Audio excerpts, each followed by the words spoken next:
last invited speaker for this session is Bassel Ojjeh, also a very old acquaintance and friend of mine. So this talk is going to talk about, well, let me tell you a little bit of background on Bassel as he sets up his Mac. So Bassel and I first met at Microsoft. I think it was 1996.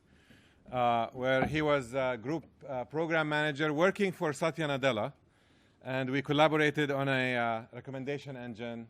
Then we collaborated again in leaving Microsoft together to do a startup. Our first startup is still going. It's called Audience Science. Second startup was acquired by Yahoo.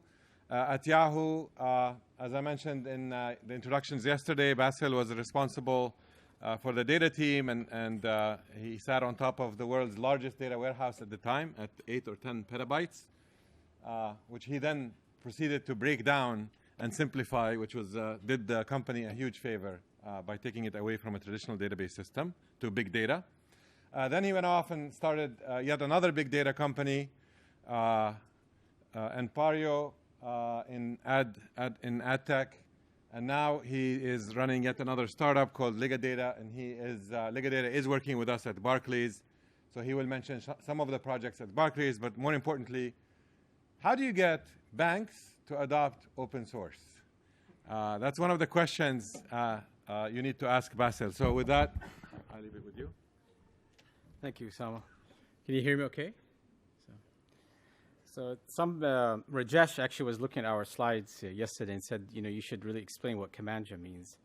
And I don't know if Joseph's still here. It's when the cows have more than 95% of estrus. They're called Commando. So that's one option. The other one, it's a musical instrument. So I just thought I would do that. But I'm going to jump in. And we're going to actually talk about two things. One is I'm going to talk about Ligadata and what we're doing with Commando, the real-time decisioning. My colleague Craig here is going to cover that in more detail. But as Usama said, the other part we're going to talk about is just a couple of things. One is how to leverage open source in enterprises, something like financial services. And also the other part is how do you go about attracting, retaining talent? Meaning how do you compete with the likes of Facebook, Google, and what have you, if you're an enterprise and you want to hire top talent. With that, I'm just going to give you some kind of a little bit of a background. So Ligadata has been around for about 1.5 years now. I sat down with the co-founder. We wanted to, after stints at Yahoo and Microsoft and other places, we basically said, okay, what are we going to do next? And we came up with a few things that we basically want to make. We said those are criteria for us to do a startup. One is I spent close to about 20 years maybe in the advertising online marketing world. So I wanted to kind of move away from that. I spent quite a bit of time there. The other one is we felt there, and George, I think, gave a perfect example here, is there's so much innovation and there's so much kind of brilliant ideas of applications of data in the online and advertising world. And then as you move away from that, you start noticing the curve drops significantly when you start thinking about what is happening in healthcare, what is happening in banking. It's a lot of the talk right now is aspirational, but it's not there, nothing like it. So what we really wanted to do is say, can we affect another industry or industries? And we said, let's focus on healthcare and financial services. And the other part also is we wanted to move away. I mean, it's kind of whenever you think about batch and batch processing, which is what I spent pretty much my entire career, it's all about, can you make it faster so you can get it closer to real time? So we said, you know what, why don't we just skip that altogether and just jump straight into real time, and let's just go there. And that's effectively how we started Commando. We embarked on building the product, and along the way, Barclays came in and approached us and said, hey, would love to talk to you and kind of leverage your experience around big data. So in 2014, Barclays came in and said, we want to transform how data is leveraged within the organization. I'll talk a little bit about Barclays as well. But we want to leverage it using open source and using big data. Now, mind you, I think the challenge really, the biggest challenge is Barclays is a 325-year-old organization. Their India presence alone is about 5,000 employees across many places. Of course, they are worldwide. They manage about $2.4 trillion. They're the 7th largest bank. They have 124,000 employees. So the numbers are staggering. And of course, the challenge is as simple as it sounds like. Let's use big data and open source was, okay, how do you go about doing it? And the next few slides, what I wanted to do, and I think this is probably more of learnings, is really to kind of share with you what we faced. And some of it is if you are in an enterprise, what you might be facing, or if you are a researcher who are working with some of the enterprises, then this is what, this is the mindset that you deal with. So a couple of things, what we did is we said, okay, to achieve this goal, we need to, one, create a framework to adopt open source and really kind of make it as agile as possible to be able to deploy open source. And the other one was we needed a catalyst, which is what we'll talk about Commando, but we needed a catalyst to attract and retain talent. So those are the two things. So let's talk about open source and financial services, and I'll kind of do a compare and contrast because I spent 20 plus years, again, on online and advertising world. Really, whether it be at a Microsoft or Yahoo, at the end of the day, if you lose 1,000, 10,000, clicks or views, page views, no one really knows. In fact, probably you can go to 500,000, no one really even cares, depending on the size of the enterprise. Now, one of the learnings definitely was, well, try to apply that in financial services. Say, well, oops, we lost 10,000 transactions, and try to figure out what to do with that. So the mindset is very, very different. And I think, again, be it healthcare or financial services, the mindset is very, very different around what you do with open source. And that's something that we've learned. So just to give you some examples, data protection, 100%. One of the early things we wanted to do was we wanted to deploy Kafka. And this is just an example. And we really felt that, hey, everybody in the Valley is using Kafka. Why not? Just deploy it. Turns out that we cannot deploy Kafka because there's some SSL support that did not exist. Now it does exist. But at the time, it did not exist. But those are the type of kind of things that we could do in the Valley. And you can say, sure, why don't we go ahead and do it? And suddenly you go into financial services and you really cannot do that. Things like lineage, so being able to go back and really kind of an auditability, being able to go back and find out how a decision was made, where was it made, what was the data points that were made, was something really, again, critical. So it's not just about speed, but a lot of times it's really about also capturing how a decision made because you do need to answer those questions. Zero data loss. Again, kind of we had some experiences there. Integration with legacy ecosystems. A lot of these enterprises, when you're talking about the type of their data infrastructure, you're really looking at easily they've done 10, 15, 20 different mergers and acquisitions. And with each one of those acquisitions, an entire ecosystem is layered on the existing ecosystem. So what's happening is you have a very complex data ecosystem. What you're trying to do is you cannot go in and say, you know what, let's just replace that mainframe and put something else in its place. You have to figure out a way, how do you work with the existing data ecosystem? So that was another one. And then last but not least is the skill set. So the skill set is very different. When you're talking about financial services, you're really not talking about technology companies. You're not talking about PhDs who are looking to optimize performance on hardware, as an example. And George mentioned that as an example. You're really talking about IT organizations who have used traditionally close source software. They're scripting, on top of Oracle, Informatica, or something else.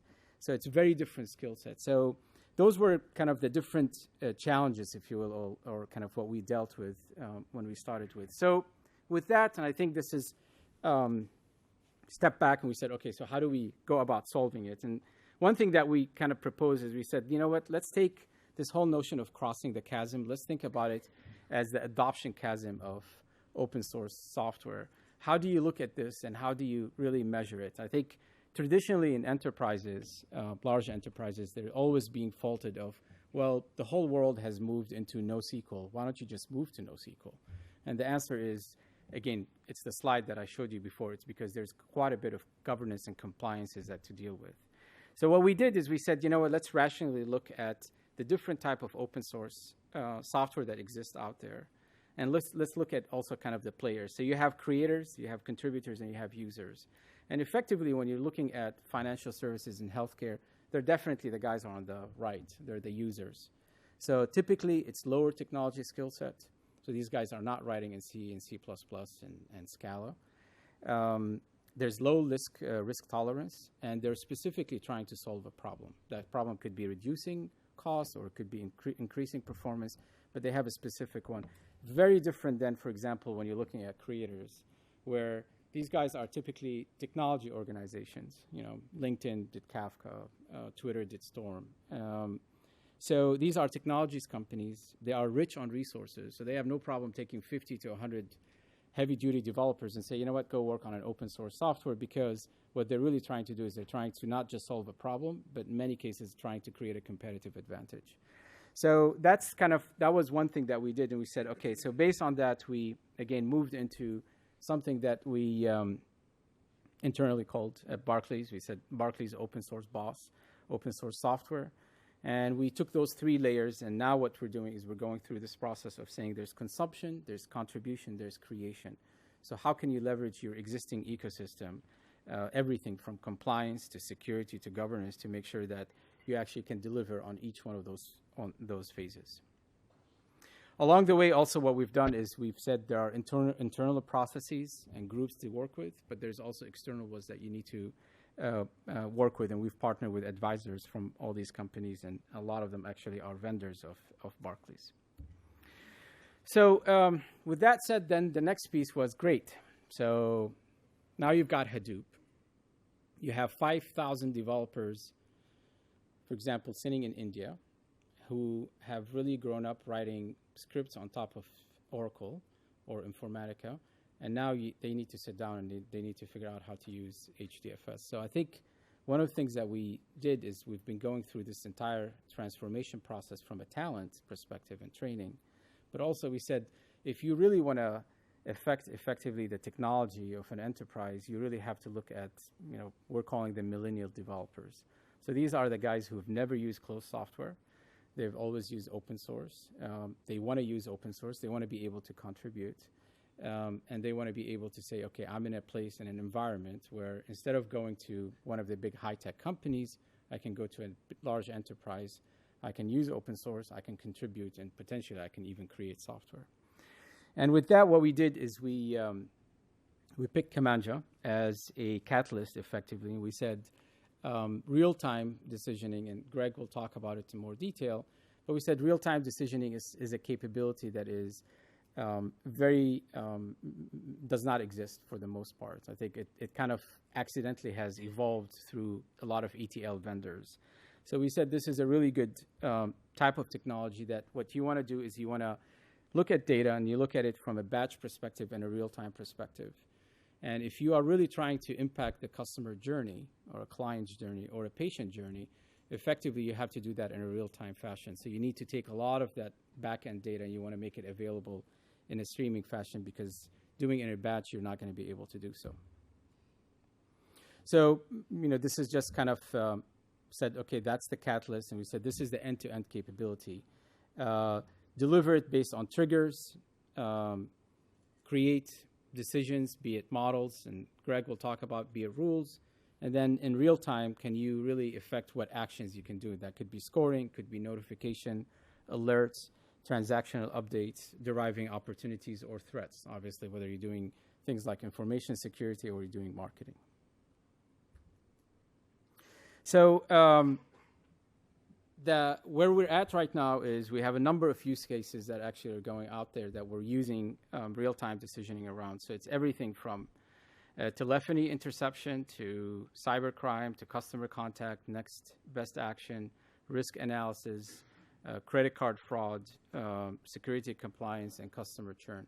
So all those are cases effectively that we've been deploying using real-time, using open source. So with that, I'm going to turn it over to Greg, and then we'll see if you guys have any questions. Thank you, Bassel. Hi, my name is Greg Mikowski. I'm a data scientist here at Legadata. So I'll talk about some other use cases of some of the real-time decisioning.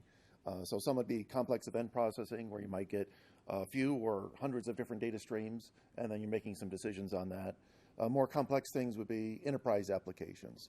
So that could be like the call center, credit card fraud detection. So there's a wide variety of things there that would be real-time decisioning. I'll talk about one case study. I built up a modeling department. We were doing fraud detection for about 1,400 banks. And one of our pain points is the modeling was in one group and the deployment people were in another group. Now, Tom in the deployment group would say, no, to put things into deployment, you have to fit inside this box. And that would be a fairly painful box. It would take a couple of months to do. And so going back and forth, I mean, Tom was very reasonable. He's being evaluated on reliability, but not on responsiveness, not on accuracy. My group was. And so it ended up being something that my group took on the model deployment. And so I was trying to explain to him, hey, we need to be faster to respond. And, you know, he was saying, well, maybe you're just an oddball. I've been doing this since 92. I'm not that odd. So I was going through, did a little bit of a review. So here's a list of some of the tools from a recent survey of KD Nuggets. And so there's a lot of different tools data scientists use, but almost none of these tools are used alone. Like 8 of the tools are never used alone. And so I was trying to explain that to him. And here's the interaction on how a lot of the tools are used in combination for different data science projects. And so everybody knows for the last 10 years here that hybrid models, boosted systems, things using many algorithms are very good at doing your predictive model. And it's not just algorithms, but it's also software systems. And so it's better to support a wide variety of software systems. And this isn't just a message for one department, but I hear a lot of groups are rapidly trying to scale up in their data scientists. And so they're trying to hire a lot of people. And so when you're trying to hire a lot of people, some people may have skills in one particular software package or another, and it'd be very good if you could give broad support. So when I was doing a review, what I came up with was PMML seemed to be a good solution. So that's what we put in production. So PMML is Predictive Modeling Markup Language. So you can do your normal training, use different data mining tools, and then after you finish training your decision tree, your neural net, support vector machine, you can do a save as PMML. And the QA for that would go down greatly. It's, you know, when you go from a Java to a jar file, you don't have to QA the jar file. The same kind of thing with the PMML. It's generated code. Then when you go into real-time scoring, then you can run the scoring engine. Now at this prior position, I was using Zementis. They're a very good PMML vendor. But you can also use something like Commando, which is an open source tool. And so there you can just execute the PMML file and then output the scores that you need. And that way, the people on my modeling team could use a couple of different tools. In this case study, we were using SAS Enterprise Miner and R. So there was 18 companies, though, that are different PMML producers. And there was about a dozen companies that were PMML consumers. And also there's some choices that are open source. So I've got a slide up that shows all the different algorithms being supported. Not everything you can imagine, but pretty broad coverage. But more importantly, it can handle pretty complex data flows, you know, DAGs or modeling systems, or boosting and bagging and averaging. And so that was fairly important for me. So talking about Commando, so it integrates out of the box. It has connectors for different real-time streaming systems, such as Kafka, MQ, working with different NoSQL databases, HBase, Cassandra. One of our consultants working on a consulting project added a connector for InfluxDB, a time series database, in a couple of days. So adding a connector to some new Apache system isn't a big deal. So for many of our banking or healthcare clients, then we might be running on an internal cloud, but can certainly run on an external cloud just as well. And things like security, Kerberos support will be very important. And right now, for resource management, we're working with Zookeeper. The asterisks are areas that we're working on expanding. So you can also, if you're a Spark fan and you've got something in production and you want to use MLlib to train models, MLlib can generate PMML, but not consume it, not execute it. So we can be a good complement. We can consume and execute your Spark models. So the performance is about 900,000 records a second for a given core. It scales out horizontally. So since we're open source software, we do have a number of core engineers on it, but we also have various users. Bassel mentioned Barclays. We also have a medical company using it, and they're embedding it into their system.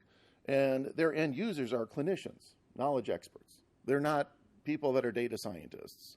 And so they're working with a set of rule-based models. And so one of the things that they've been expanding is they'll build their own DSL, domain-specific language. And then from that, then they'll generate rules that are in PMML that they execute. So we already have different ways that people are using and expanding the product. Also, we have people working with different natural language processing systems, sentiment analysis, like Stanford NLP, and those are things that can be integrated as well. But it makes it much easier for them their clinicians or knowledge experts to grow their knowledge base for processing their claims and things like that. So I'd like to invite you, go to commando.org, try out Commando. So we've got a community that we're building. We just had our first public announcement on the 27th. So, but it's brand new. I'd like to invite the community, maybe if you're a researcher, you might have different packages that you've put out in R. Join the KDD community, get your stuff used in commerce, generate a PMML for your different models. And also, because it's open source, if there's something that what you're doing might be like a Bayesian network, it's not in the PMML standard, talk to us, contribute to us. That could be part of a multiple model system that somebody else might want to use. So please get engaged. Thank you very much.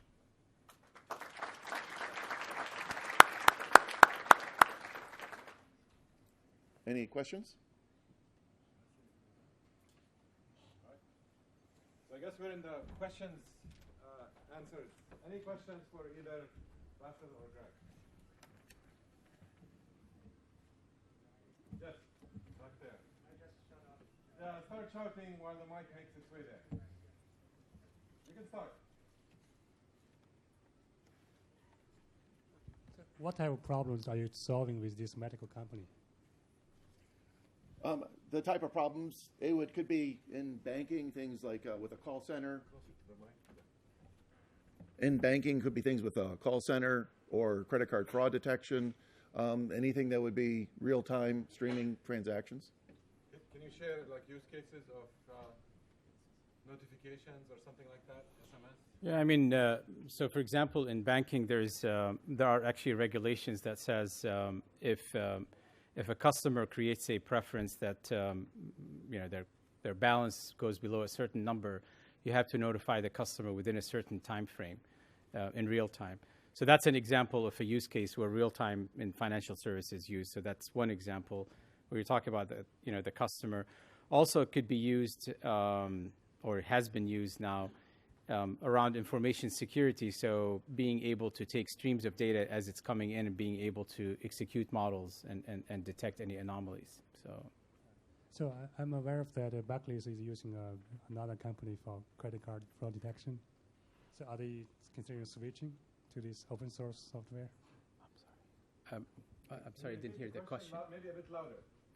Yeah, so I'm saying that the Barclays, I think they are a customer of some other, a customer of another company on credit card fraud detection. So fraud detection is another use case that it's being used for. Right, I'm saying that it is a customer of another company. They are considering converting to. I'm not familiar with it, but I don't know what that company is. So.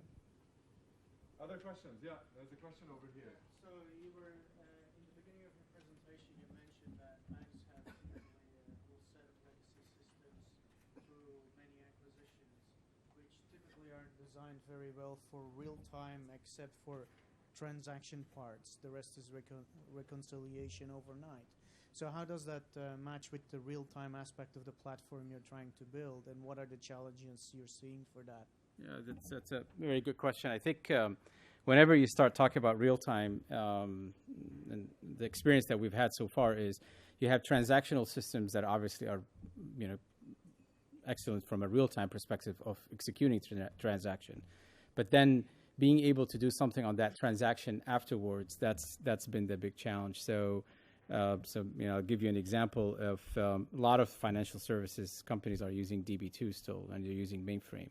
So being able to take that data out of that mainframe, storing it in something that's, as an example, in a NoSQL database, and then from there, being able to start doing real-time decisioning.